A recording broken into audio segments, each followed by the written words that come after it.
Generamos un análisis profundo, crítico, propositivo, concluyente y recomendatorio del ambiente político, económico y social de nuestro país. Diálogo con Ernesto López, edición especial. Hola, ¿qué tal? Muy buenos días. Es viernes 14 de septiembre del 2018. Estamos a un día de celebrar los 197 años de la independencia de Centroamérica.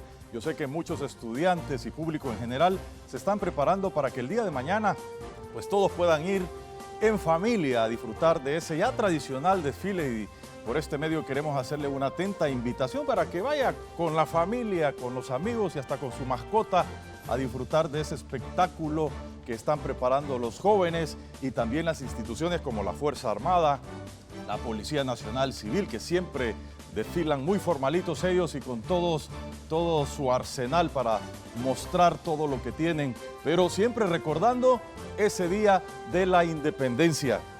Bienvenidos a Diálogo con Ernesto López, edición especial.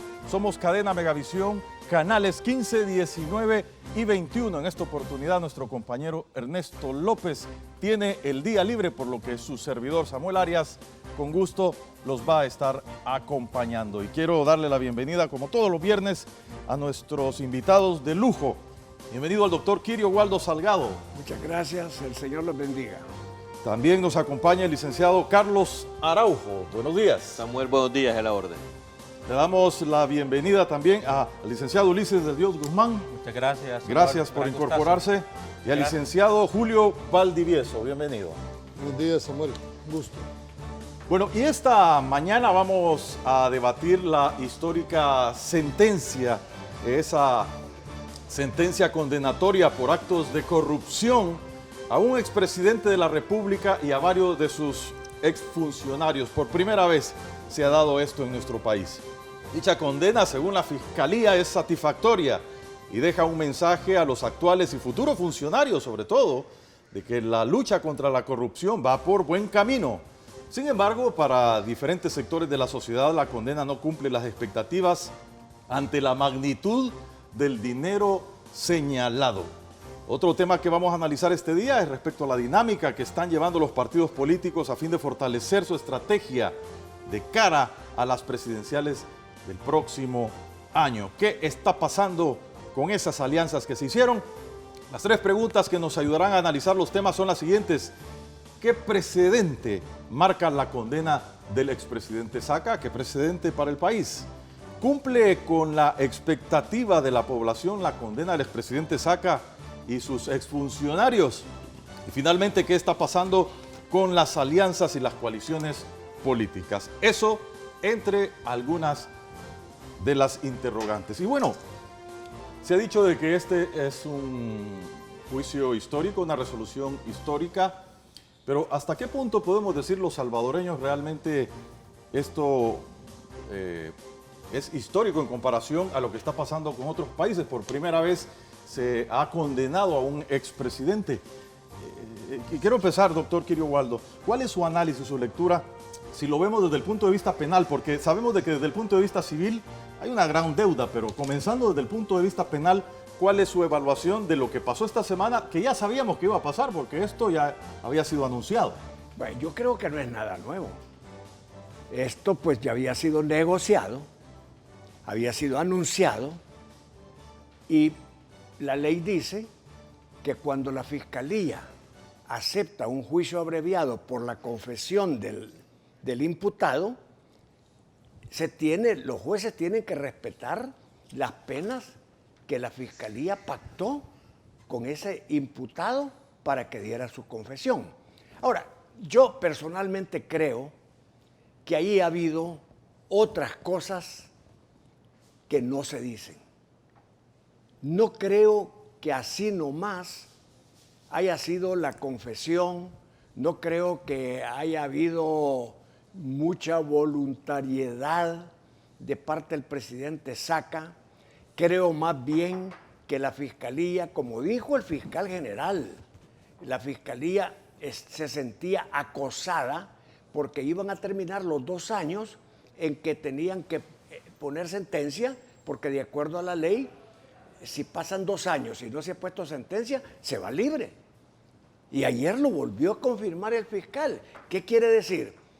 Que si el presidente Saca no hubiera confesado y no hubiera hecho el arreglo con la fiscalía, probablemente en noviembre, diciembre, a más tardar enero, hubiera salido en libertad.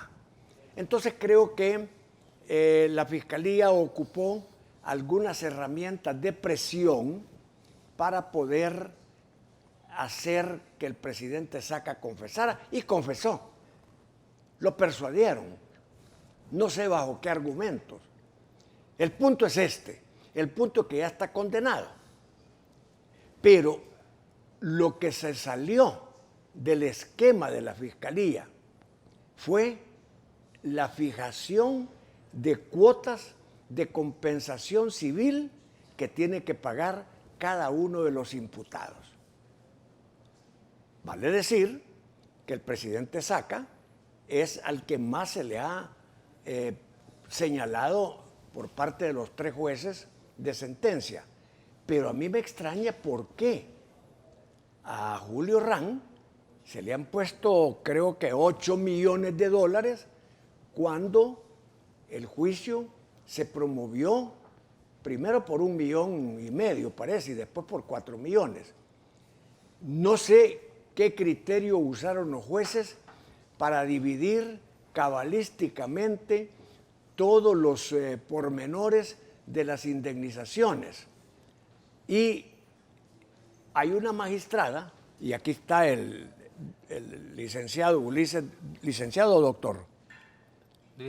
Licenciado Ulises del Dios Guzmán, que fue magistrado de la Cámara de lo Penal, porque la jueza que no estuvo de acuerdo en ese reparto, en la forma que se hizo, dijo que nunca ha habido precedente de que se haya condenado en la forma en que se condenó civilmente.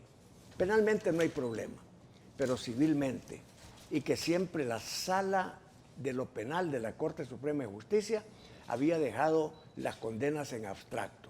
No sé si es cierto, pero lo que sí sé es que la pregunta que se está haciendo ahí, si este es un precedente para que tengan cuidado los demás funcionarios públicos que pudieran tener la tentación de meter sus manos en el tesoro público, yo creo que sí es un precedente, pero que es un precedente que no va a servir para nada. Porque la persona que esté en el cargo, la persona que tiene a disposición los bienes, lo que va a hacer ahora es arreglárselas de otra manera para que no lo descubran. ¿Cree que eso no los persuada a no cometer esos actos? No persuade a nada. No persuade a nada. Por otro lado, acuérdense que la corrupción va unida a otros delitos, que aquí la Fiscalía no los ha investigado. Va unido al crimen organizado, va unido a la conspiración para defraudar al Estado, va unida al lavado de dinero. Y yo presumo que la Fiscalía General de la República va a entablar ya los juicios correspondientes para esas grandes cabezas, esos tiburones que están más arriba del presidente Saca y con los que el presidente Saca pudo haber hecho ese reparto de los 300 millones. No voy a mencionar nombres porque yo no tengo las pruebas, pero sí se habla mucho de que hay personajes con mucha categoría delictiva que están arriba para lavar este dinero, colocarlo y repartirlo entre los diferentes bancos del mundo. La misma Fiscalía ha dicho, el fiscal lo dijo también antes el jefe de la unidad financiera, lo dijeron los peritos, no hay ninguna posibilidad de recuperar ese dinero, ninguna. Como dijo el fiscal, esta es una piñata en la que cayeron los dulces, se comieron los dulces, dejaron los papeles nada más y no nos sirven de nada. Y lo estamos buscando 12 años después, dice. Y lo estamos buscando 12 años después. Yo sé que tú eres crítico incluso de las cifras que se habían dado. $301 millones cómo comprobar incluso esas cifras. Pero ¿cuál es tu evaluación entonces sobre esta condena? Bueno, en realidad soy crítico de todo lo que estamos viendo. Nada de lo que estamos viendo es lo que ocurre en la realidad de todos los días de los imputados que son cualquier persona. Este es un caso especialísimo y de excepción. Para comenzar, la línea de la Fiscalía General, más bien del fiscal general, ha sido que en los casos de corrupción no hay procesos abreviados. A nadie le dan proceso abreviado porque esto era pecado jurídico. Jamás se había hecho eso. No, ahora sí. ¿De dónde entonces está la explicación? ¿Por qué razón? En este caso sí? ¿Por qué antes no, a cualquiera no, y ocurre de que en este caso sí? Segundo, el cuento de que ya le van a vencer los 2 años y entonces va a quedar en libertad, no es lo que ocurre en la realidad. A cualquier persona le vencen los 2 años, le ponen una caución económica que más o menos corresponde con lo que puede ser la responsabilidad civil, y ocurre de que muchas personas no las pueden pagar y siguen ahí estando en detención. Y entonces el juez dice, bueno, yo lo he ordenado que le sustituyan la detención provisional por la caución económica, simplemente tiene que pagar la caución económica. Como no la paga y muchas veces ilegalmente le imponen la obligación de pagar o cumplir la caución económica en dinero, no obstante de que la ley da una diversidad de modalidades, y entonces el pobre sujeto sigue en detención provisional, ilegal, porque eso implica en el fondo prisión por deuda, prohibido por la Constitución. Aquí en este caso no, ya le va a llegar los 2 años, entonces proceso abreviado. Ahora, ¿se pudo haber seguido el proceso normal? Se pudo haber seguido. Bueno, dos formas de hacerlo. Uno, ok, póngale usted una caución económica de los 260 millones para ver si es cierto que la paga. Y si no la paga, aplíquele entonces la misma regla que a los demás imputados. ¿Por qué a los demás imputados le aplican esa regla y por qué a este otro no? Ese es un punto. Y lo otro, ok, arresto domiciliario, detención mientras sigue el proceso. En ese caso se garantiza que no se va a escapar porque todo el tiempo, y era poco tiempo, va a estar controlado por la policía, y en consecuencia no es cierto que no había forma de vincularlo al proceso mientras terminara el proceso o la vista pública. O sea, formas había. Otra observación. Aquí en realidad nosotros ya nos acostumbramos porque la influencia de los Estados Unidos, que es la mercantilización, nos ha lavado el cerebro y nos ha hecho creer que toda negociación es buena, que todo es objeto de mercancía. Y ahora se ha mercantilizado la verdad y la justicia. ¿En qué sentido? La verdad es lo que en principio se investiga y se comprueba dentro del proceso. Esa es la verdad objetiva. Aquí no, la verdad es lo que, entre comillas, confiesa el procesado, pero se puso en evidencia algo que todos los que andamos en la materia penal lo sabemos. Pero aquí se puso en evidencia que le estaban dirigiendo qué es lo que tenía que decir para que el proceso abreviado fuera autorizado por la Fiscalía. Cuando el señor presidente comenzó a decir algunas cosas no autorizadas por la Fiscalía, lo interrumpen. ¿De dónde ocurre? ¿Cuándo ocurre? Los que andan en esta materia, ¿cuándo han visto que la Fiscalía interrumpe al procesado cuando está confesando? Si la confesión tiene como elemento esencial todas las confesiones, sean estas particulares, sean estas administrativas, sean estas judiciales, sí, así es, que debe ser espontánea. Lo mismo, y esto es básico en el derecho, no solamente en el derecho penal. ¿Qué nos dice el Código Civil? Vicia el consentimiento cuando hay coacción, fuerza o dolo. En este caso, cuando lo están coaccionando y le dicen, no, esa no es la versión que se le ha autorizado. Entonces, es una versión coaccionada. Por tanto, ya la verdad no es lo que confiesa espontáneamente el imputado, sino que es lo que la Fiscalía le ha dicho que debe de decir, porque caso contrario no le autoriza el proceso. Y hay otra cosa, finalmente, solamente para introducción de por qué esto es realmente un megacirco en nuestros ojos. Ocurre de que la prueba financiera es la única, aparentemente, para determinar la legalidad o ilegalidad en el proceso, al menos guiándome por lo que he escuchado. Y dicen que en una pregunta del peritaje financiero contable le preguntan si se puede determinar si esos 301 millones tienen un origen o una destinación que ha sido legal o ilegal. Y ocurre de que el peritaje dice que no se puede determinar Eso es indeterminable, si es lícito o ilícito. Después lo podemos ver por qué razones.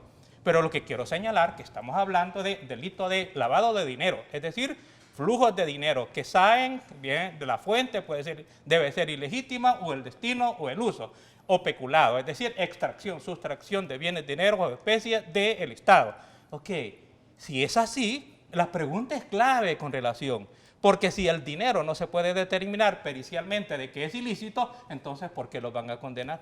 Entonces, ¿satisfecho o insatisfecho con esta condena? Insatisfecho totalmente. Muy bien. Porque pareciera ser entonces que no pudieron investigar y hasta da la impresión que así se hizo, da la impresión para que la defensa pudiera eventualmente poderse defender. Y es más, eso que dicen, que solamente por la parte civil pueden apelar, eso no es cierto. Pueden apelar incluso por la condena y pueden apelar por el fundamento de la condena, porque lo que ya sería inapelable, porque ambos aceptaron, es que el juez, por ejemplo, simplemente tiene límites, que no puede excederse del plazo de la condena ha dicho solicitado. que la condena no puede ser apelada. No, está equivocado si es que no es la ley. Porque lo confesó. No, Vamos a es que escuchar ahora. además esa no es la causa, es que hay que irse a la ley. La voluntad del funcionario no es la ley. Vamos a escuchar la opinión de otro abogado, Julio Valdivieso. Vamos a ver, ¿se está haciendo justicia por medio de esta confesión y un juicio abreviado o simplemente lo más conveniente es para los imputados?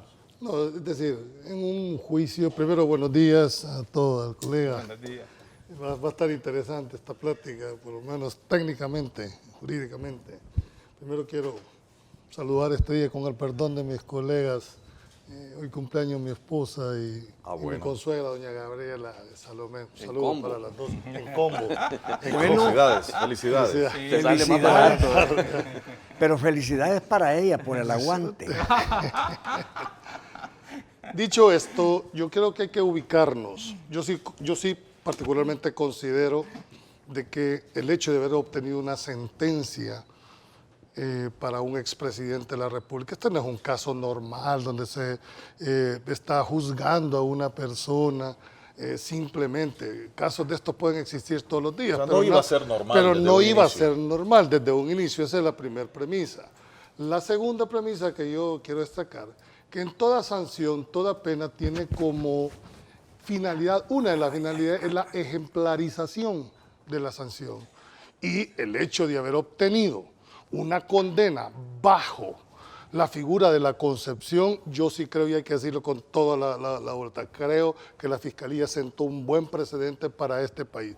Que no nos puede gustar la forma y que unos pudieran haber querido que fueran 15, 20 o 30 años, no sé. Ahora, ¿cuál es el procedimiento que se ocupó para llegar ahí? Es un procedimiento abreviado, pero cuando la gente dice un procedimiento abreviado, percibe como que si fuera algo anormal, algo como que no está muy bien sustentado. Y es que el procedimiento, o que no sea transparente. O que no sea transparente, eso no es cierto. Legalmente hablando, el procedimiento abreviado es un instrumento que lo único que hace es acortar plazo. De ahí tiene toditito las mismas etapas y fases de un juicio común y ordinario. ¿Qué es lo que ha pasado? Que esta figura del procedimiento abreviado no es una figura que ha sido, y aquí el penalista no me lo deja mentir, que ha sido tradicionalmente dentro de nuestra legislación procesal penal, mucho menos aplicada dentro de la legislación.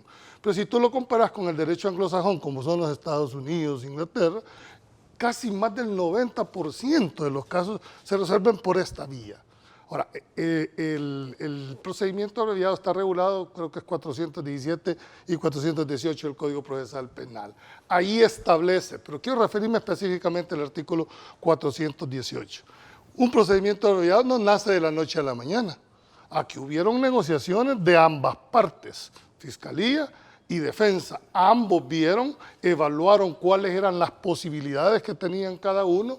Por un lado, la Fiscalía dice, si utilizo este procedimiento, ¿qué hago? Aseguro la condena. Al asegurar la condena penal, viene también la parte civil.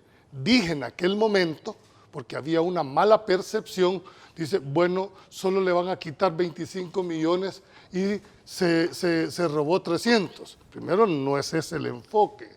Lo que le habían incautado hasta ese momento era 25, pero dije, el 417 y 418 regula la pena privativa de libertad. El tema civil no está regulado en esos dos artículos. Y precisamente yo quiero interrumpirte para que veamos este titular que saca el diario El Mundo. de lo que estábamos comentando, que el expresidente Saca no podrá optar a reducción de pena según el fiscal. Esa es una valoración que hace la Fiscalía como parte dentro del proceso. Eso le va a tocar decidir a un juez penitenciario, porque una vez que esta sentencia quede firme, es decir, causó estado, está inamovible, desaparece de la esfera que lo ha venido procesando y pasa a la justicia, dijéramos, al control de un juez penitenciario, que vamos a llevar el tema de la pena. Quiero terminar, Samuel, nada más esto, porque hay una como sentimiento en la ciudadanía de decir, mira, se llevó 300 y solo lo condenaba o va a regresar 30. Eso no es así. Dijimos en aquel momento, y si quieren pueden buscar los audios, que el proceso abreviado siempre va a haber deliberación de las partes, iba a haber intervención fiscal y de defensa, pero venía lo más importante, que el juez iba a valorar la prueba vertida en el proceso, incluyendo la confesión. Es más, Ulises sabe que incluso el juez pudo haber absuelto con todo y la confesión si él hubiera tenido la íntima convicción, si a él hubiera tenido los elementos de juicio. A pesar de la confesión. A pesar de la confesión. Puede. Es decir, eso no era limitante. Por supuesto que siendo la confesión, ¿verdad? Como ha sido uno de los grandes procesalistas, a confesión de parte, relevo de prueba, era lógico que podíamos inferir que iba a haber una sentencia condenatoria, pero eso no era automático. Si la sentencia es condenatoria, como efectivamente lo fue, limita al juez para que no pueda imponer arriba de la pena negociada con la parte defensora, pero no decía nada automáticamente en cuanto a la responsabilidad civil. Dicho esto, te quiero decir, ¿van a apelar o no van a apelar? Es la gran discusión, porque hay 4 que se fueron con proceso abreviado y 1 que no, y eso obtuvo mayor condena. ¿Qué es lo que 16 años. ¿Qué es lo que va a pasar? La igualdad ante la ley que están diciendo, ¿verdad? Esa es la muestra de la igualdad ante la ley. Pero él lo escogió así. Entonces se le dio a escoger. Entonces ya no depende de la culpabilidad, sino que de la negociación. Y allí, insisto, es una mercantilización de la verdad y la Dale vuelta a la tortilla. Cuando yo te hablaba de que son estrategias de uno de la Fiscalía, estrategias de la defensa, ambos valoraron. Esto no es cuestión de decir, a mí me gusta y me voy por eso. Valoraron. Por un lado, la Fiscalía aseguró su condena y aseguró la parte civil. Y que usted me diga, bueno, ¿y la defensa qué ganó? Pues, la defensa ganó fuertísimo. ¿Por qué? Porque la posibilidad, por lo menos 20 años se lo quitaron. Porque pudo llegar a hacerse una condena de 30 años. Es decir, cuando ves los dos escenarios, y decís, bueno, ok, pero independientemente de que si a ti te gusta el monto o no te guste el monto, el precedente que se sentó de que obtener que un mandatario, exmandatario de la República, mediante la confesión, yo no sé si hemos dimensionado qué significa confesar, es aceptar. Y eso no ha sido fácil, me imagino yo, en ese tema. Así que creo que con esta introducción vamos a entrar después a ver la parte pero queremos escuchar, vamos a ver la opinión de alguien que no es abogado. ¿Cómo se puede ver desde ese punto de vista, Carlos Araujo? ¿Cómo tú puedes evaluar esta condena? Mira, Samuel, yo creo que el tema de la corrupción, todo el mundo lo tiene claro en El Salvador, es un cáncer de verdad incontrolable. Hemos llegado a niveles de intolerancia ya de parte de la sociedad a toda esta temática de la corrupción. Y creo que este caso en particular del expresidente Saca tiene cosas buenas y tiene cosas malas, ¿verdad? Dentro de lo bueno a destacar, que creo que es sumamente importante, es el precedente histórico que está sentando el hecho de que un fiscal general de la República, la institucionalidad del país, haya podido sentar en el banquillo de los acusados a un expresidente de la República. Sin necesidad de una CICIG. No, por eso, o sea, eso es creo que es bien dicho, formalmente hablando. Pero creo que pero la institucionalidad ha funcionado con todo el respaldo y el apoyo internacional. El fiscal lo decía, el fiscal Guatemala, atrás, la CICIG de Guatemala no lo había logrado una condena. La de Honduras, la investigadora de Honduras tampoco lo ha hecho. Ha habido una voluntad, o sea, yo inclusive creo que todos tienen muy claro que he sido muy crítico del señor fiscal general en cuanto a su forma de expresar y de comunicar muchas cosas, que creo que se adelanta mucho, que se le pasa la mano y que creo que eso no ayuda en su trabajo. De hecho, vamos a analizar eso más adelante, algo de lo que dijo ayer. Pero algo que hay que reconocerle es su interés por el combate de la corrupción. O sea, yo creo que eso lo tiene claro, creo que lo está impulsando, y lo que hemos visto en los casos tanto de los 3 expresidentes que de alguna forma están siendo procesados es algo que está realizando la institucionalidad a la cabeza del fiscal general de la República. Entonces, en el caso Saca yo creo que el precedente relevante es ese, o sea, al final de cuentas han sentado a un hombre poderoso con una influencia increíble, con muchos recursos por detrás, lo han obligado a aceptar su culpabilidad, que aparte del juicio como tal, o sea, no solo lo vencieron con pruebas, sino que lo obligaron a aceptar su culpabilidad. Eso lo ves como un logro de la Fiscalía, claro, definitivo. Amén de lo que ganó, que eso es lo que puede ser criticable en la negociación que puede ser, pero al final de cuentas lo sientan, lo detienen, lo investigan, lo obligan a confesar y al final es condenado. O sea, creo que eso para El Salvador, para los 197 años que tiene esta pequeña república, creo que es algo importante y relevante. Hay que continuar profundizando estos mecanismos, hay que continuar cerrando los portillos para que no puedan haber estas injusticias que aquí se están planteando dentro de estos juicios por el hecho de, por decir, de Pablo Gómez, que cómo es posible que una persona, no es que no tenga que pagar, pero creo que no es proporcional la forma en que están pagando en este caso como tal, pero al final de cuentas creo que hemos dado un paso fundamental en el combate de la corrupción. ¿Tú crees que la gente así lo ve? Yo creo que sí, yo creo que sí, o sea, que el sinsabor tal vez es el hecho de que ¿por qué va a salir tan rápido? Que creo que es lo que reclama la ciudadanía, o sea, que por qué al final de cuentas con pocos años, o sea, incluso hay gente que creo que antes de Navidad ya está en su casa dentro de estas condenas y otros que el otro año ya empiezan a salir, o sea, las posibilidades están puestas ahí y el gran conductor de toda esta trama al final en 1 o 2 años está la posibilidad que también esté en su casa. O sea, creo que eso es lo único que le ha faltado a este proceso en función de sentar un precedente contundente. Y que es que ese ejemplo de verdad sea que pase pagando con la suficiente responsabilidad y en la proporción de lo que ha hecho en el daño a la sociedad, que lo paguen como debe de ser. O sea, no solo es el hecho de que como no, ya negociamos y construimos una condena como tal. Sí, y mientras tú mencionas eso, vamos a pedirle a producción que repitamos, ¿verdad?, esos el recuadro que teníamos ahí para que reiteremos un poco las condenas, ¿verdad?, que estaban saliendo allá, por favor, si las podemos recordar a los televidentes. Precisamente, ¿verdad?, que Elías Antonio Saca se convierte en el primer expresidente salvadoreño condenado a 10 años de cárcel y a pagar un monto de 260 millones de dólares, casi 261 millones de dólares. De esos 10 años ya cumplió 2. Ya cumplió 2, ¿verdad? Elmer Charley, tiene que cumplir los 10. exsecretario privado, también ha sido condenado a 10 años de cárcel y debería de devolver, en teoría, 15 millones de dólares. Y eso no es proporcional. Si donde está el problema es con el último, que no se acogió el procedimiento que el procedimiento abreviado. Solo lo vamos a mencionar todos para seguir con la discusión. Tenemos a Jorge Herrera, ex tesorero de Capres, a 3 años de cárcel y condenado a devolver 30 millones de dólares. También Francisco Arteaga, exgerente financiero, 7 millones de dólares debería devolver y se le han puesto 6 años de cárcel. Y dentro de esos también tenemos a César Funes, exsecretario de la Juventud, 5 años de cárcel y un poco menos de $1 millón, 886,000 dólares. A Julio Rank, exsecretario de Comunicaciones, 5 años de cárcel, 8 millones de dólares, lo que decía el doctor Quirio Waldo, ¿verdad? Porque esa cantidad al principio era menos.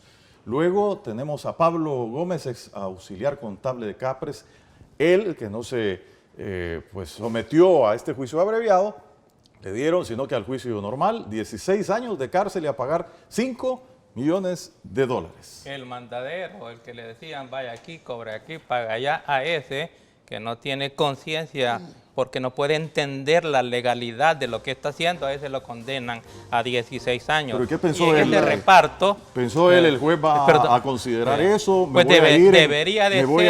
Me voy a ir en el regular porque a mí yo recibí órdenes. Debería de ser porque el juez debe de evaluar los niveles de conocimiento y de culpabilidad. Y es más, uno de los abogados defensores dijo, bueno, lo que ocurre es que el aparato judicial estaba inclinado a condenar, dijo, y tiene sentido con otras cosas, porque cuando se revisa realmente el proceso ocurre de que no hay dictamen sobre la legalidad o ilegalidad de los 300 millones y en consecuencia si estamos hablando de un delito financiero, delito de pisto, si eso no se determina dentro del proceso que es ilícito, entonces ¿por qué se condena? Y creo que ahí es donde se encuentran las explicaciones de por qué la negociación también.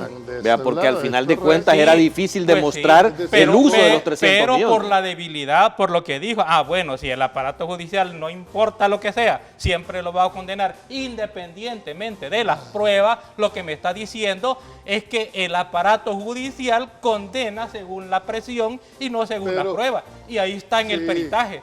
Y por eso uno de los jueces no acompañó esa condena civil, porque no había forma de distribuir ese dinero. Y sin embargo, distribuyen ese dinero de ese modo. Que eventualmente puede ser que haya una cantidad de dinero de esos 300 que definitivamente muy grande, que fue la que sirvió para mantener la casa presidencial, y eso no aparece. Espérame, es decir, desde el punto de vista de un análisis. O sea, que parte de ese dinero se pudo haber invertido bien. Es que debió, ¿y cómo se mantuvo la casa presidencial?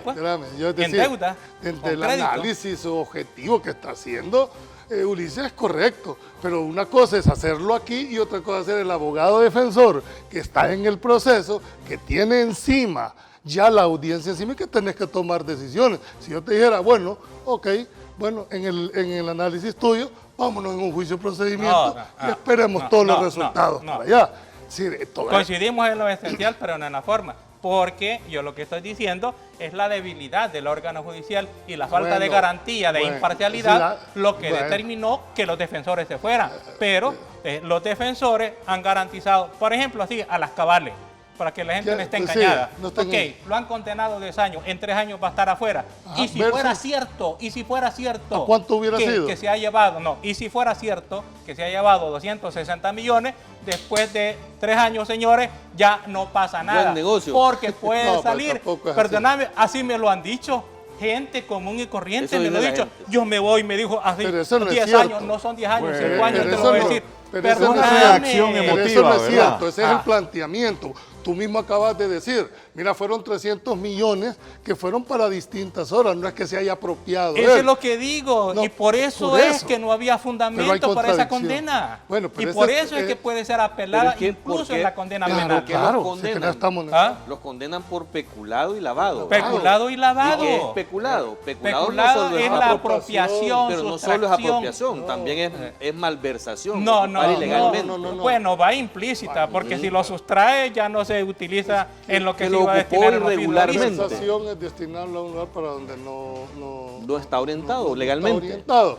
Mira, el tema es que hay una condena. ¿A dónde está la discusión? En cuanto a la proporcionalidad en la parte privativa y en la parte económica. Y en el fondo de la condena, porque no se prueba la ilicitud de la sustracción del dinero. Eso se superó, porque se supone de que el órgano judicial, que los jueces hicieron una valoración, no se lo sacaron de la manga. Y la gran presión. Bueno, pero mira, vos y yo sabemos. Basado en la confesión, por eso es que se necesitan jueces valientes, se necesitan jueces firmes. Ahora, yo tengo que darle el beneficio al juez. Es de otra cosa. Es decir, vos como parte, si no estás de acuerdo con eso, ¿qué harías? Es de otra cosa. ¿Qué harías si vos sos parte defensora? ¿Qué harías? No, pues yo interpongo recursos y me voy a un tribunal superior. Es que puede, claro, ahorita puede. Eso es lo que tiene que hacer. Es más, la defensa ha ganado una cosa. Uno ya garantizó 10 años, de los cuales 3 años más puede cumplir y asunto terminado. Y como ya los están así, pero ¿cómo no? Porque después de 3 años le pueden dar una libertad condicional anticipada. Tampoco. ¿Cómo no? La libertad condicional anticipada es a la media pena. Pero para eso debe de pagar la responsabilidad civil si tiene, pero si prueba que no tiene y ya está comprobado que ya no tiene más que lo que le han embargado, ya estuvo. No, pero espérese. La cuestión penitenciaria no es que automáticamente al llegar a la mitad de la pena ya la voy a pedir. Hay toda una estructura administrativa y vos lo sabés, los consejos criminológicos que tienen que emitir opinión se la van a poner cuesta arriba. Es decir, esto no es automático. Si me permiten, tengo que hacer la primera pausa comercial, pero cuando regresemos, lo que la gente quiere saber realmente, la gente quiere saber, ¿podremos recuperar 301 millones de dólares? no. ¿Cuánto de eso? Si apenas No. se está hablando entre No. 30, 40, 50, No ¿qué se- va a pasar con no el se resto? puede, no se puede. Vamos a ver eso y además si este caso puede servir para que el fiscal se reelija, eso lo veremos después al regresar.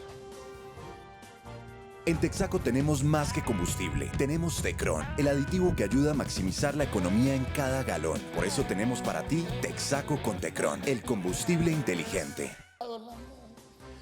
Bueno, y gracias a Texaco con Tecron, el combustible inteligente, estamos monitoreando el tráfico en el Gran San Salvador, esta vez desde la avenida Juan Pablo II hacia el Reloj de Flores. A esta hora de la mañana está bastante fluido el tráfico en ese sector donde vemos esta terminal del Citrams, bastante fluido para ambos sentidos. Vamos a ver, creo que ya estamos llegando a este sector donde sí está un poco complicado, que ya es casi llegando. Este es el propio Reloj de Flores, ¿verdad? Que yo no sé si todavía da la hora, no sé si está en funcionamiento. Hace años lo pusieron a funcionar, pero hoy ya ni agujas parece que están por ahí. ¿Cómo no? Ahí están las agujas, medio se ven las agujas. Una bonita... No, bueno, parece que ese era el recorte del césped, lo que estábamos viendo. Yo ya no veo tampoco. Así es, pero bueno, así está el tráfico en ese sector de la Juan Pablo II. Ya regresamos. En Texaco tenemos más que combustible, tenemos Tecron, el aditivo que ayuda al motor a tener su mejor desempeño. Por eso tenemos para ti Texaco con Tecron, el combustible inteligente. Diálogo con Ernesto López, edición especial. Estás viendo Diálogo con Ernesto López, edición especial. Diálogo con Ernesto López, edición especial. Bueno, y aquí la discusión ha continuado tras de cámaras y hoy vamos a hacerlo al aire. Pues la gente se pregunta, ¿está bien las condenas? Pero ¿y ahora qué viene? ¿Y la recuperación del dinero? Para que ese dinero sea bien invertido en lo que realmente necesita el país. Entonces, ¿qué se puede hacer? Y si hay dinero por ahí escondido, está en algunas cuentas internacionales, puede ser que esté enterrado en barriles, que lo tengan en bolsas, en saquitos, testaferros. Puede ser todo y luego en 8 años o menos, no sabemos exactamente, salen y se van del país. Ese es un escenario, Sí. a disfrutar de lo que ha quedado, doctor. Mire, puede ser que haya dinero, puede ser que esté encerrado en barriles, puede ser que esté en los bancos de afuera, pero no lo van a recuperar. Correcto. No lo van a recuperar. Así que el pueblo debe de olvidarse de que eso se va a recuperar. Porque lo ha dicho el fiscal, lo han dicho los peritos financieros, lo ha dicho el jefe de la unidad financiera de la fiscalía, que no se puede recuperar ese dinero. Entonces, ¿qué es lo que pasa? No hay nada que ate las condenas con la recuperación del dinero. Correcto. No lo hay. Ni siquiera los jueces lo vincularon. Los jueces lo que hicieron es, hay que cobrar tanto a cada uno. Y la fiscalía lo que hizo fue sencillamente decir, es imposible recuperar ese dinero. Entonces, Lo dijo no va a haber el fiscal. justicia. Al final no va a haber justicia. Al final no va a haber dinero. Dinero. Bueno, pero recuperarlo para la gente. Todo bueno, doctor. Al final no va a haber dinero. Hay que entenderlo, esta cuestión es hasta en matemática. Los jueces fallaron a una condena penal y tienen la obligación de establecer en concepto de reparación un monto específico. Esa es la realidad. Ahora, la eficacia de esa sentencia, si se recupera o no recupera, es una valoración parte, pero no puedes decir, bueno, como no vamos a recuperar, todo nos sirve. Yo no comparto que diga que no se puede recuperar. Eso no es cierto. Bueno, de hecho, ni siquiera con la misma sentencia. Pues sabes que está la ley de extinción de dominio, está la ley de lavado, es decir, hay otros instrumentos que le permiten a la fiscalía poder perseguir los delitos. Y le agrego que lo que no le dijo, encuentren. Bueno, eso lo es que dijo físicamente ayer el fiscal imposible. con respecto a Ya eso, no que tiene dijo de que que perseguir, lo ya que no dijo hay más. Saca y su Esa familia. es voluntad, esa es voluntad de querer perseguir. Una vez quede firme la condena, viene la ejecución forzosa de la resolución. ¿Y qué hay de eso que dijo que el expresidente Saca y su familia, que su familia cercana, obviamente, que tenga lo que tenga, se lo van a quitar? Si un vehículo Lo compran, dijo. se lo van a quitar. Es que es Todo lo tienen que devolver. en aplicación de la ley de extensión de dominio, no necesariamente en aplicación de la sentencia, porque la sentencia llegó hasta esa condena que especificó montos que en realidad no tiene un sustento probatorio para especificar esos montos, así como tampoco tiene sustento probatorio para determinar la ilegalidad de todas las cantidades de dinero. Y ahí es donde la defensa puede apelar, porque el fundamento de la condena penal sí es apelable, aunque se hayan puesto de acuerdo en el Pero fíjate proceso que abreviado. ahí tengo mi observación eminentemente procesal. Vos impugnás lo que es un agravio, pero en este caso ambos llegamos a un acuerdo, las dos partes. Es decir, hay un consentimiento de una de las partes a aceptar. Consentimiento viciado. No importa, pero bueno, no puede ser Claro parte que sí, porque los dos entonces firmaron. Viciado tu convierte la interpretación. confesión en prueba ilícita y la Sí. prueba ilícita no tiene valor probatorio y en consecuencia lo han condenado no es con ilícita. prueba ilícita. No es ilícito. Es decir, ahí tenían cuatro Perdóname, defensores. si la confesión ha sido coaccionada, es ilícita. Me llamó la atención lo que dijo el fiscal. Bueno, dijo, con respecto al caso de Arena, Arena es una sociedad, es una persona jurídica y cuando se trata de personas jurídicas, al que se persigue es al representante legal.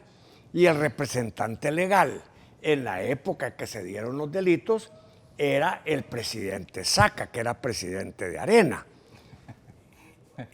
Señores, ¿qué más explicación? No se va a recuperar tampoco lo que le dieron a Arena.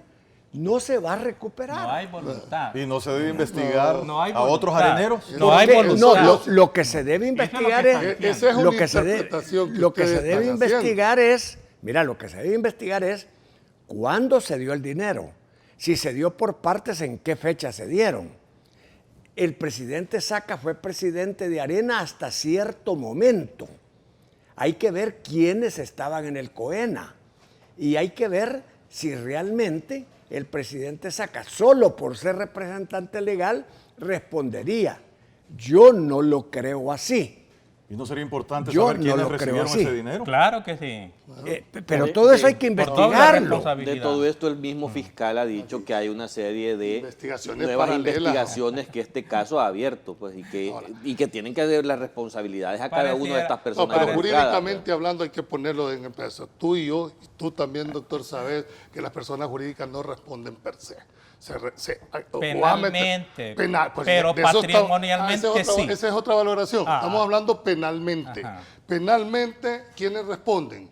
Los representantes legales de la sociedad. No necesariamente solo los que tomó la representantes, decisión. todas las personas Los que tomaron- naturales que hayan tomado que decisiones. tomaron Tomaron decisiones o decisiones que sobre eso, participaron Pero de eso o a decir ejecutaron de que no la hay decisión. responsabilidad. ¿Cuántos son? ¿Quiénes son?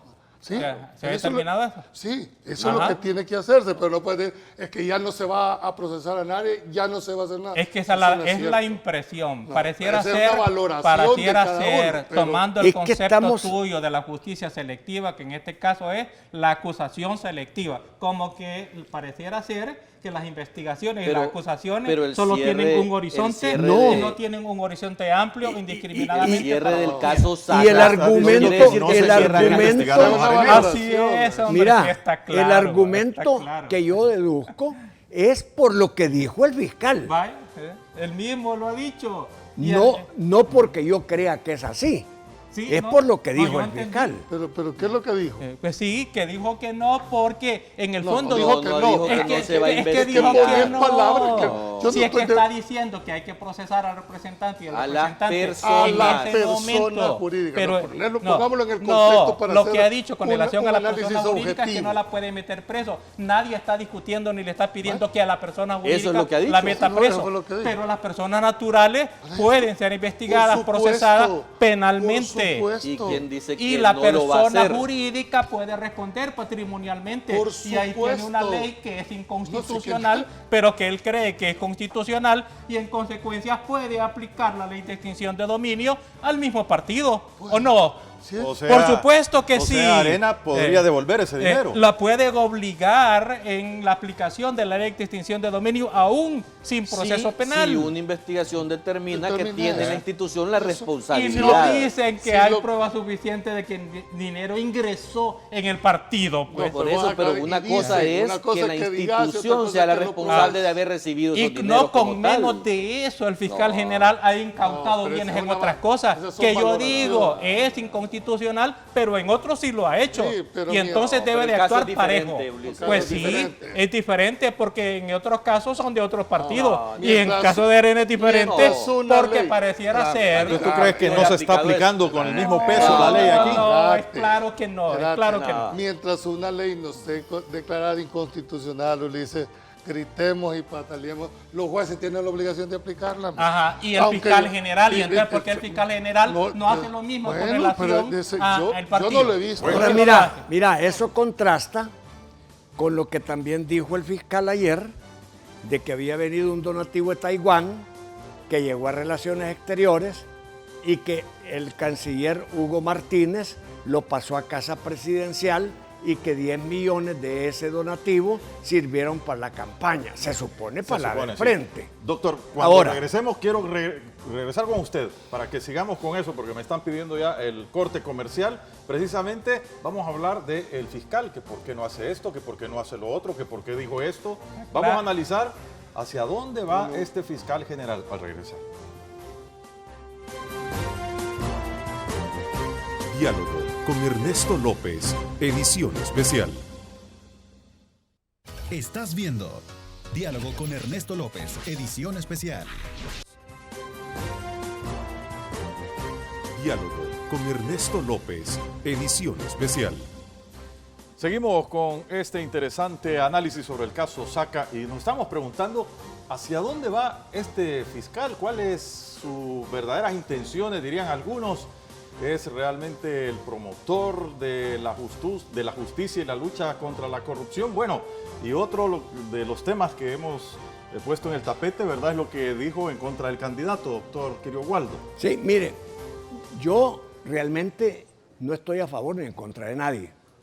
Ni estoy haciendo juicios de valor sobre lo que tiene el fiscal en su corazón, de ninguna manera, sino que estoy interpretando las palabras del fiscal. El fiscal dijo que había venido un donativo de Taiwán por 33 o 38 millones, no sé la cifra exacta, que llegaron a Cancillería, pero que de Cancillería salieron 10 millones, un poco más de 10 millones, para pagar propaganda, para pagar medios de comunicación en la campaña de un partido político que se asume que es el FMLN. Ayer le contestó el mismo Hugo Martínez, que entonces era funcionario del gobierno, y le dice: señor fiscal, usted me acusa de algo que yo no hice, porque cuando usted dice que yo era ministro de Relaciones Exteriores, yo estaba en la SICA representando a El Salvador. Ha ido 3 veces a la fiscalía y en la fiscalía no ha podido arreglar nada porque, según palabras de él, son evasivas. Hoy se comprometió Hugo Martínez a ir a la fiscalía a que le aclaren esas cosas y que le den una respuesta. Yo lo que creo es esto, que el señor fiscal general debe ser un poco más responsable en las afirmaciones y acusaciones que hace, porque también se ha presentado un documento donde el gobierno de Taiwán da un finiquito sobre los 38 millones que dio de donativo a El Salvador. Y ahí habría de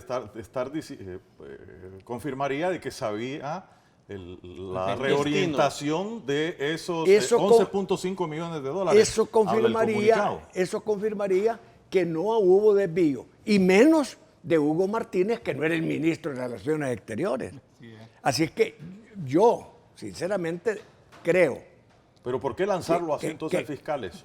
Yo creo que el fiscal general, a diferencia del primer programa de televisión que yo le oí, que me gustó muchísimo, salió como un hombre humilde, cristiano, pero por supuesto ahora viene la reelección del fiscal. Y Bueno, el él ya dijo que fiscal- está interesado. Él dijo que está interesado, y no solo que está interesado, que merece la reelección, dijo. ¿Verdad? Porque él ha hecho esto y el otro. Y que él merece la reelección y se va a presentar.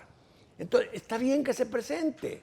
Si yo estoy de acuerdo, señor fiscal, con usted, porque ha hecho un buen trabajo.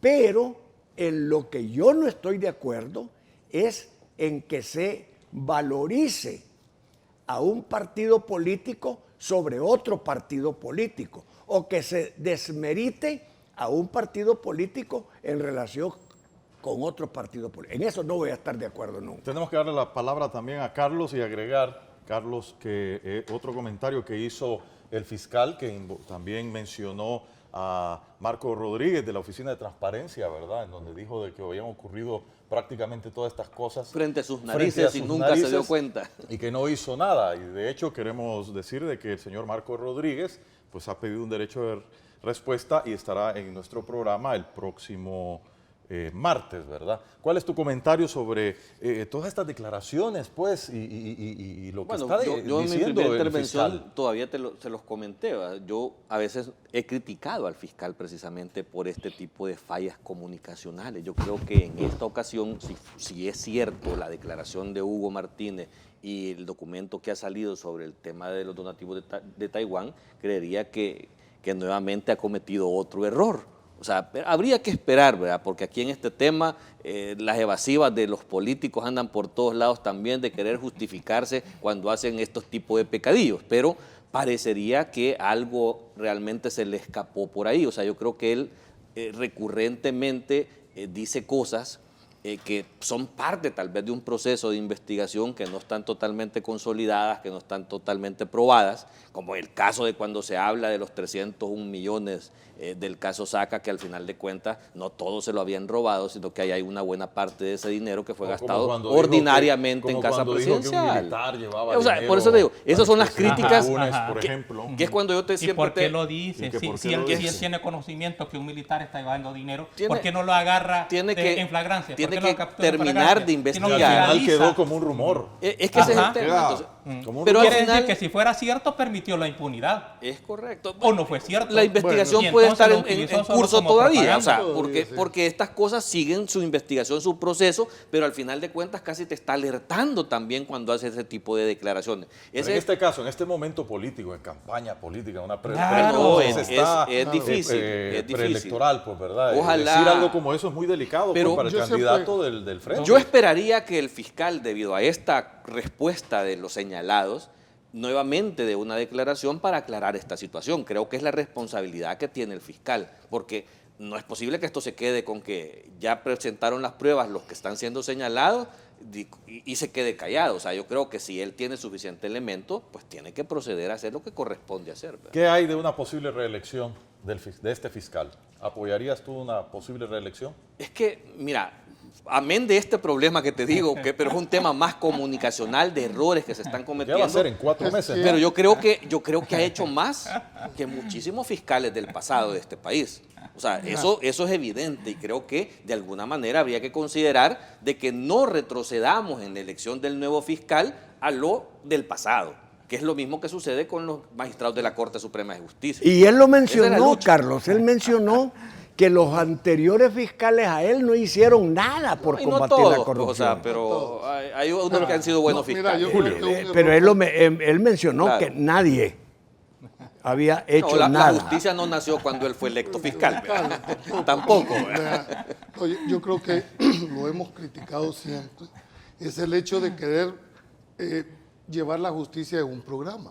Es decir, yo creo que los funcionarios que ejercen jurisdicción no deberían de adelantar criterios, nunca. Y tú lo sabes que has sido magistrado, sobre todo en aquellos casos, precisamente porque se generan expectativas que es muy difícil después se te puedan revertir. Entonces yo siento que el calor del momento debe ser prudente. Los funcionarios no están para debatir los temas, ellos se discuten en los tribunales. Es en estrado donde se debe de alegar los pros y los contras.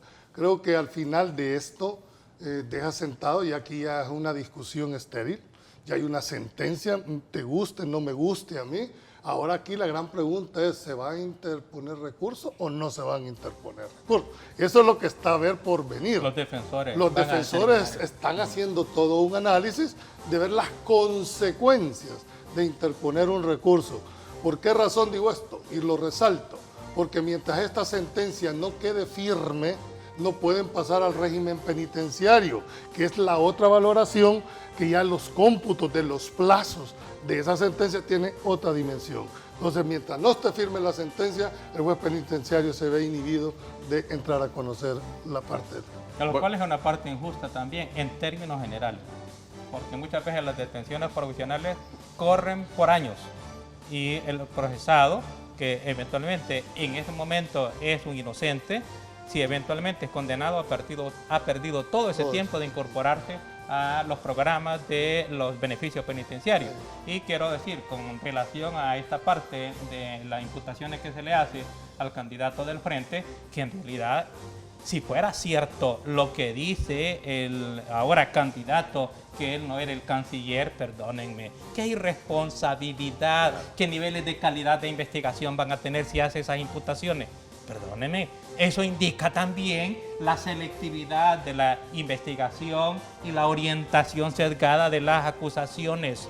Y lo otro, que lo viene a confirmar, lo que le dice a las expresiones que le dicen de propaganda al señor secretario de Transparencia, que frente a su nariz se hicieron estas cosas. ¿Y qué comentario jurídico es ese?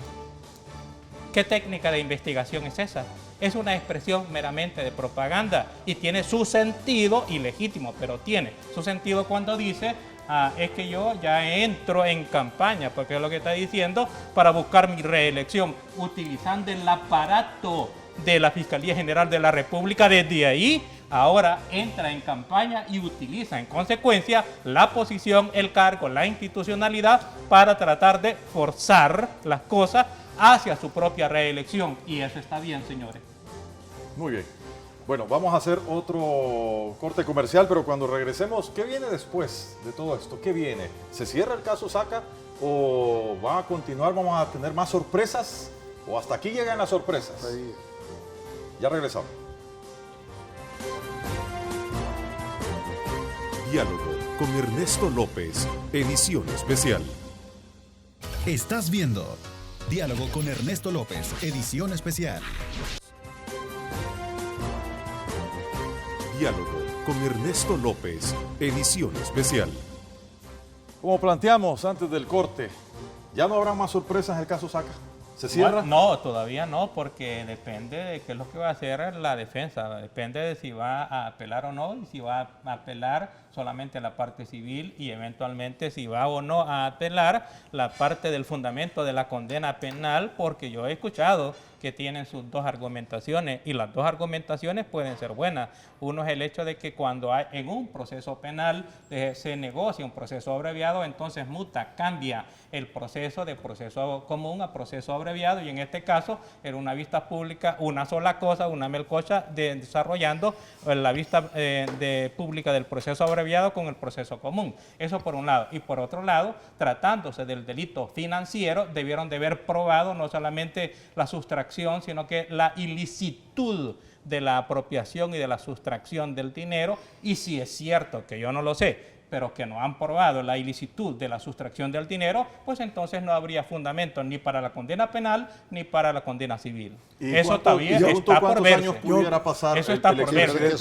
En 3 años podría estar afuera. 3 años. En 3 años puede estar afuera, porque en 3 años cumpliría la media pena, puede gozar de libertad condicional anticipada y es una persona que se va a adecuar de aquí en 3 años a todos los programas, los regímenes, va a cumplir todos los niveles, etcétera, y no va a tener más que el Consejo Criminológico darle la recomendación y el juez de vigilancia penitenciaria concederle el beneficio. Pero no puede dejar suelto, no puede dejar suelto el cabo de los 275 millones, 260 millones, no lo puede dejar suelto.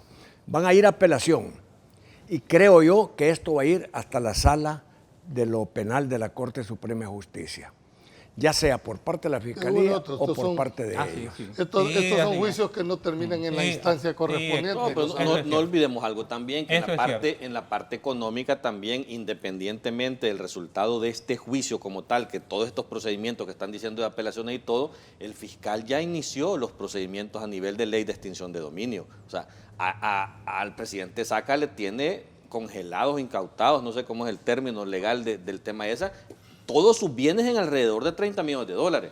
O sea, que el tipo también no es que va a salir si sale dentro de 3 años, va a salir campante a seguir haciendo todo lo que tenga que hacer. Pero es que la ley de extinción de dominio no tiene nada que ver con el juicio y al final de cuentas podría ganar todas las apelaciones, pero se lo van a quitar todo lo que ya le tienen congelado en este momento. Esa ley no va a y no solo a él, aunque ganar el juicio, va a perder todos los bienes que tiene. Porque en el proceso penal, en el proceso de extinción de dominio, no necesita comprobar la ilicitud ni del origen ni del destino del dinero. Y hay un artículo allí en esa ley de extinción de dominio que todavía todo lo dice que es claro. Y al final, en cuanto a la sentencia, lo dice que si no se logra comprobar la ilicitud, bien sea de la fuente o del destino del dinero, entonces se devuelve, si no se logra comprobar. Pero si el procesado logra demostrar la ilicitud, la licitud de sus bienes, entonces hay una carga de la prueba se revierte. En consecuencia hay una presunción de culpabilidad, porque quien debe de probar que el dinero o los bienes son lícitos es el propio procesado. ¿Y qué es eso? Pero por eso es lo que... Quiere decir que no se los van a devolver si no lo logra probar. Pero a lo que quiero si llegar no es logra probar la licitud, pero tampoco logran probar la licitud. Que es importante que sepamos... quitar los bienes que él ya tenía, aunque hayan sido lícitos. Pero es una confiscación, porque como no le logran probar la ilicitud y se los quitan, eso es confiscación. Ahora, yo entiendo es el tema de discusión de la ley de extinción. Pero yo entiendo que... quiero llegar, perdón doctor, a lo que quiero llegar es que van a pagar consecuencias graves todos los involucrados. Porque también... Los 30 millones. No hasta los 30, lo que le encuentren. Lo que le encuentren. Hasta los 30 millones. ¿Por qué? Porque eso es lo que tienen incautado, ya no hay más. Pero le van a quitar todo. Pero miren, todo lo que ya tenía. Y suponete que fuera cierto, pues en la versión de la Fiscalía, que se han apropiado de 300 millones. ¿Y dónde está lo demás? ¿Dónde está? Es que no se han apropiado de los 300. Ellos están de acuerdo, pero por eso digo yo, entonces no hay fundamento para condenarlo. Pero es que mira, no se está discutiendo los bienes que ya le incautaron. Eso no lo están discutiendo, ¿verdad? Para nada, en ningún momento. Eso incluso creo, no estoy seguro, creo que él mismo en su confesión lo confirma. Entonces, esos sí van a pasar a la administración propiedad del Estado.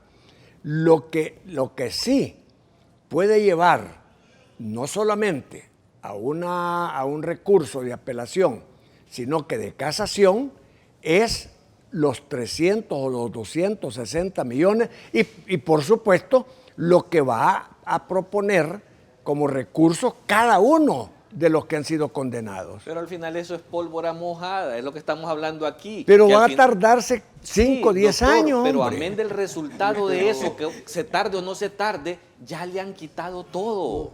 O sea, el resultado de esos juicios al final de cuentas no importa. Todo lo visible en este momento, y todavía no sabemos en realidad, si esto no se va a resolver en las instancias de competencia penal propiamente, porque va a depender en buena parte de cómo quede integrada la Sala de lo Constitucional, porque ahí se puede resolver tanto la condena, así como la condena penal, como también la condena civil. Y eso depende de los equilibrios de cómo quede integrada la Sala de lo Constitucional. Por eso es que es importante esa elección, ¿verdad? Eso es fundamental. Por eso es que no se elige.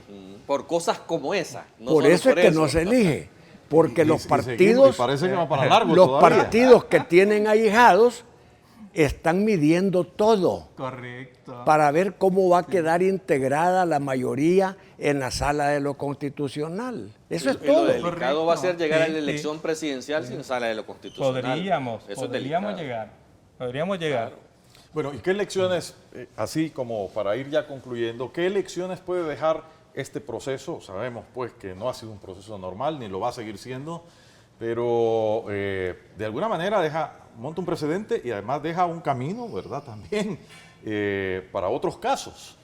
¿Qué pudiéramos evaluar sobre qué lecciones nos deja esto para el futuro? Mira, hay que hacer dos cosas que son fundamentales aquí. Uno es que realmente debe dársele independencia a los jueces, porque los jueces están amarrados. No es cierto que tengan independencia. ¿Cómo va a tener independencia un juez frente a la cúpula de la Corte Suprema de Justicia si los recursos que van conociendo estos jueces los van a conocer allí? Los recursos jurisdiccionales propiamente los va a conocer al final la Corte Suprema de Justicia. Y esa misma Corte de Justicia, en la parte administrativa sancionatoria, puede suspender y hasta destituir a los jueces. Entonces el juez no puede ser... Tiene miedo. Puede ser, correcto. Tiene miedo. Tiene miedo. El juez no puede ser independiente y en consecuencia hay que separar la función jurisdiccional de la función sancionatoria de la cúpula de la Corte. Eso no puede estar, no debe seguir estando fusionado. Y por el otro lado, en el caso de la Fiscalía General de la República, hay que despersonalizarla e institucionalizarla. Porque la Fiscalía en el fondo no es la Fiscalía institución, es el fiscal general. Y todo el aparato va en la lógica, en la finalidad, en los propósitos, en los intereses de la cabeza, que es el fiscal general. Porque así está en la Constitución. La institución debe tener su fuerza propia, sus principios, sus valores, su mística, la tecnificación de la investigación, que tenga capacidad de resistirse incluso a cualquier cosa ilegítima o ilegal que pueda proponer la cabeza, que no debe de... Simplemente, ¿Este fiscal no lo ha hecho así? No, por supuesto que no. Y no se está viendo que no merece la reelección. Y no se está viendo que va a utilizar el aparato mismo para su reelección, pues. Y eso es lo que debe de evitarse a través de la institucionalización. Vamos por etapas. Lo que vos planteaste en el régimen, dijéramos, de recursos, esas son las reglas que están ahorita. ¿Me entendés? Es decir, lo que pasa es que también nosotros queremos ganar o influenciar un proceso mediáticamente. Lo que pasa es que no utilizamos los recursos. ¿Qué hacemos los abogados cuando la sentencia es adversa? La impugnamos. Impugnar. Si yo no estoy de acuerdo con la resolución que emitió el juez, automático. no, es que no solo es un derecho, es una obligación del defensor, de impugnar la otra instancia. De impugnar la resolución que es Correcto. adversa. O sea, no lo estás hablando. Lo que pasa es que lo más fácil es decir, es que este juez es un gran corrupto. Sí, pero vas y le preguntas al otro que ganó, te va a decir que el juez es correcto. ¿Dónde es que coincidimos? En que el juez debe ser un juez independiente, un juez valiente. Y decirle claramente, la Fiscalía no es acusadora, la Fiscalía es garante de la legalidad y es una parte procesal más dentro del proceso, con derechos igual que la parte defensora. Y es más, vos que sos penalista sabés que uno de los principios del Código Procesal Penal es tener derecho a un juez imparcial. Por lo menos así lo dice. Pero hoy estructuralmente no existe. Pero esa es otra cosa, pero así No lo dice. Y yo creo que hay jueces imparciales. No, pero esos son personas. Sí, la estructura es que son son dependientes. Pero esa es otra cosa. Las personas son las que... ¿Quién te pone la sentencia? No el resolutor que te la elaboró. Pone la firma el juez que la dictó. Que la haya hecho o no la haya hecho es otra valoración que la podemos discutir en otro. De acuerdo. Yo sí estoy claro en una situación. Que este tipo de juicios, no solo el del expresidente Saca, la magnitud de estos procesos La fuerza mediática puede inclinar la balanza para un sentido Por eso y es para que otro. debe ser Por realmente eso, independiente el juez. El juez tiene que ser independiente y valiente para saber sostener un criterio en el momento determinado. A usted como parte no le gustó mi resolución, apele, señor, y que la otra instancia me diga si yo cometí el error. Y en la o fiscalía no. debe O sea, separarse igualmente. la función de la investigación con la función acusatoria, porque la investigación debe responder al valor verdad, descubrir y comprobar la verdad independientemente de a quién favorezca o perjudica. Pero como está vinculada con un mismo órgano, entonces las investigaciones tienden a justificar una acusación y viceversa, se hace la acusación orientando la investigación para que justifique la acusación. Esa melcocha es dañina para la administración de justicia. Bueno, vamos a hacer otra pausa comercial y vamos a plantear esta pregunta. Bueno, con base a esta experiencia, ¿qué podría pasar con el caso Funes? A regresar. Diálogo con Ernesto López, edición especial.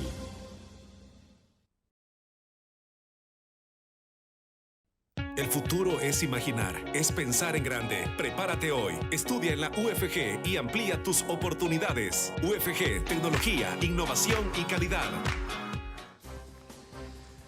Bueno, doctor Kirio Waldo, si pudiéramos hacer alguna comparación pues con el caso del expresidente Funes, pues otro exmandatario que también está siendo investigado, con lo que ha estado pasando en el caso Saca, ¿qué reflexiones pudiéramos sacar de eso? Mire, yo hasta ahora, en el caso Funes, no veo pruebas. Y acuérdese que las sentencias o la acusación se fundamenta en pruebas. No sé si porque Funes ha sido astuto, es listo, o no sé, porque no hizo tal vez lo que le acusan, o todo lo que le acusan. Pero en el caso de Funes, yo hallo más difícil una investigación y una condena. Dicen los compañeros, pero ahí los testaferros van a declarar contra él. Si el problema es que uno de los testaferros que puede declarar contra él ya está condenado o ya va a estar condenado en el juicio Saca. Otros, ¿De quién está hablando?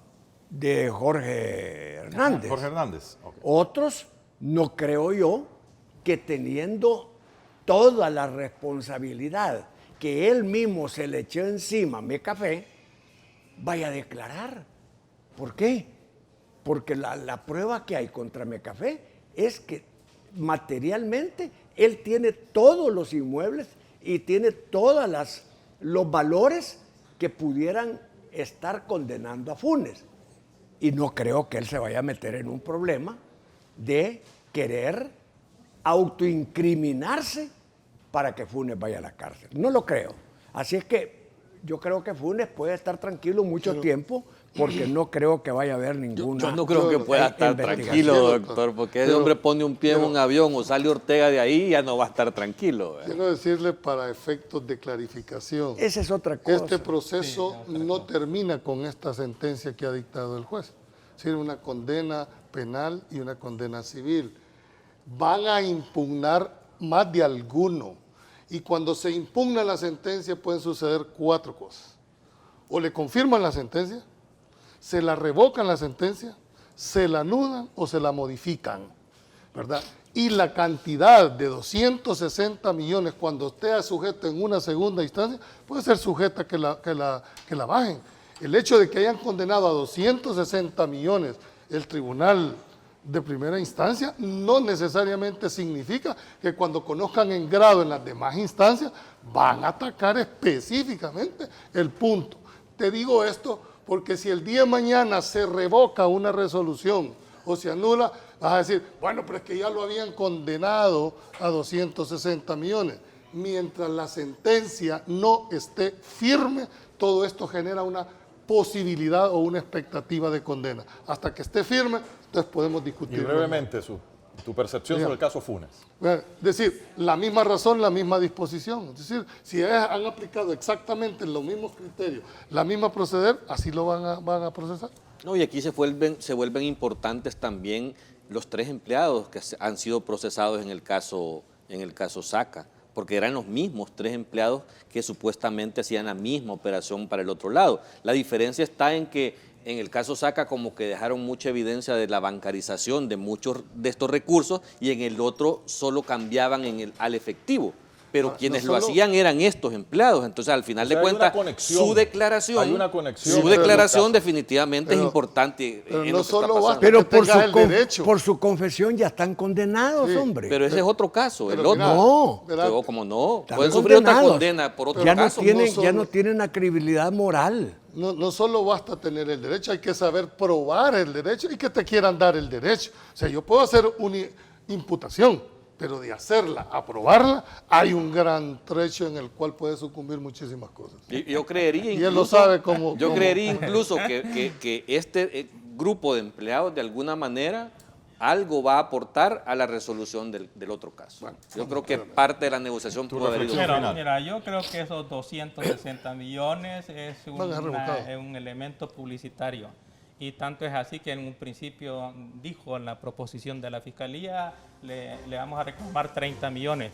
Pero después, cuando a la gente le chocaba que fueran 300 y solamente fueran a pagar 25 o 30 millones, cambió. No, le vamos a reclamar los 300 y la pretensión fue frente al juez o al tribunal que lo condenaran a 260 millones. Pues bien, esos 260 millones, o fueran 300, en todo caso es una pura ilusión. Es para que la gente crea que va a haber dinero, pero que ya no puede haber más dinero que el dinero de los bienes que tienen embargados, que aproximadamente son 30 millones de dólares. No hay más dinero. Y en el caso del expresidente Mauricio Funes, ahí hay mucho menos evidencia objetiva de lo que tienen con el caso del expresidente Saca. Y si en el caso del expresidente Saca dudosamente hay fundamento para la acusación, mucho menos lo habría para el caso del expresidente Mauricio Funes. Ahí lo que ocurre es que se ha deformado. Ya no se preocupa la institución fiscal de tecnificar las investigaciones, sino que lo que hacen es descansar en los imputados criteriados, que le llaman testigos criteriados, pero que son imputados criteriados. Los obligan a declarar y cualquiera puede declarar en contra de otro con tal de que le dejen impune el cometimiento de delito. Si es que lo ha cometido, que le den la libertad y eventualmente que hasta le dejen sus bienes. Bueno, quiero agradecer a todos, ¿verdad? Doctor Kirio Waldo Salgado, gracias por habernos acompañado. También Dios a les Ulises bendiga. del Dios Guzmán, Julio Valdivieso y al licenciado Carlos Araujo, ¿verdad? Les deseamos a todos de que pasen una bonita celebración de independencia. Es un fin de semana patriótico. De hecho, los compañeros aquí en los estudios, algunos han venido vestidos de inditos, ¿verdad? Porque van a desfilar, como que van a desfilar, están practicando ya el desfile. Así que muchas gracias por su fiel sintonía y el lunes esperamos que regrese ya nuestro compañero Ernesto López. Muy buenos días. Generamos un análisis profundo, crítico, propositivo, concluyente y recomendatorio del ambiente político, económico y social de nuestro país. Diálogo con Ernesto López, edición especial.